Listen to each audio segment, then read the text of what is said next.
Bismillahirrahmanirrahim. Assalamualaikum warahmatullahi wabarakatuh.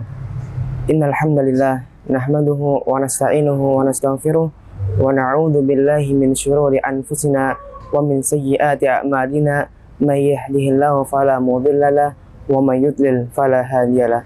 Amma ba'du. Ayyuhal ikhwah rahimani wa rahimakumullah. Kematian adalah suatu kondisi di mana suatu ruh berpisah dengan jasadnya dan meninggalkannya. Dan kematian adalah wasilah atau perantara yang mengantarkan seorang hamba dari negeri yang fana menuju negeri yang kekal abadi, yaitu akhirat. Dan Allah Azza wa Jalla menegaskan bahwasannya setiap yang bernyawa pasti akan merasakan yang namanya kematian. Allah Ta'ala berfirman, kullu nafsin dha'iqatul maut tsumma ilaina turja'un. Setiap yang bernyawa pasti akan merasakan yang namanya kematian. Kemudian hanya kepada kamilah mereka akan dikembalikan. Ayo ikhwah rahimani wa rahimakumullah. Allah di dalam ayat ini Allah menjelaskan bahwasannya setiap yang bernyawa dari hambanya pasti akan merasakan yang namanya kematian. Dikarenakan kata kullu dalam bahasa Arab adalah kalimat yang umum yang mencakup semua makhluk Allah Azza wa Jalla. Baik makhluk tersebut tinggi status sosialnya ataupun rendah, kaya atau miskin, semuanya dicakup di dalam ayat ini. Dan Allah juga menjelaskan kepada kita bahwasannya tatkala kematian telah menyapa, maka tidak ada seorang pun dari hambanya yang sanggup untuk kabur, lari, ataupun semisalnya. Dan Allah juga menjelaskan kepada kita bahwasannya tatkala kematian menyapa, maka tidak ada seorang pun dari hambanya yang sanggup untuk lari atau bersembunyi dari yang namanya kematian. Allah Ta'ala berfirman, Aynama takunu yudrikumul maut walau kuntum fi burujim musayyadah. Dimanapun kamu berada, niscaya kematian akan menjumpaimu meskipun kamu berlindung di dalam benteng yang kokoh. Ayuhal ikhwa rahimani wa rahimakumullah. Kematian adalah perkara gaib yang Allah telah gariskan pada setiap hambanya tatkala mereka berada dalam perut ibu-ibu mereka, atau lebih tepatnya tatkala malaikat meniupkan kepada mereka, yaitu terhadap janin, suatu roh. Nabi Shallallahu Alaihi Wasallam bersabda, "Summa yursalu ilaihil malak, fayanfuhu fihi roha, wa yu'maru bi arba'i kalimatin, bikatsbi rizkihi wa ajalihi wa amalihi wa sakiyun am sa'idun." Yang artinya, kemudian diutus kepadanya suatu malaikat dan ditiupkan kepadanya ruh dan diperintahkan untuk menuliskan 4 perkara, yaitu untuk menuliskan rezekinya, ajalnya, amalannya, bahagia atau celakanya ia nanti. Ayyuhal ikhwah rahimani wa rahimakumullah.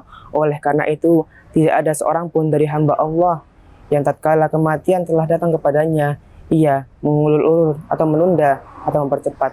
Allah Ta'ala berfirman, wa idza jaa ajaluhum la yasta'khiruna sa'ata wa la yastaqdimun, yang artinya apabila ajal telah datang maka tidak ada yang sanggup untuk mengakhirkan atau mempercepat meskipun hanya barang saat. Begitu pula tidak ada yang sanggup untuk meraba-raba atau memprediksi kapan atau di mana ia akan dipusarakan. Allah Ta'ala berfirman, wa ma tadri nafsun ma da taksibu ghadan wa ma tadri nafsun bi ayyi ardin tamut. Dan tidaklah jiwa mengetahui apa yang akan ia lakukan pada esok hari, dan tidaklah jiwa mengetahui kapan ia atau di mana ia dipusarakan. Ayyuhal ikhwah rahimani wa rahimakumullah.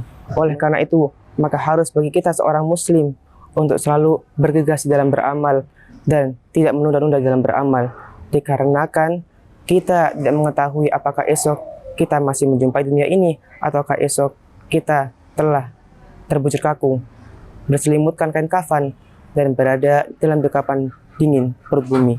Abdullah bin Umar memberi kita fatwa yang berkaitan tentang hal ini. Beliau mengatakan, idza asbahta fala tantadil masa wa idza amsayta fala tantadil sabah wa khudh min sihatika li maradika wa min hayatika li mautika.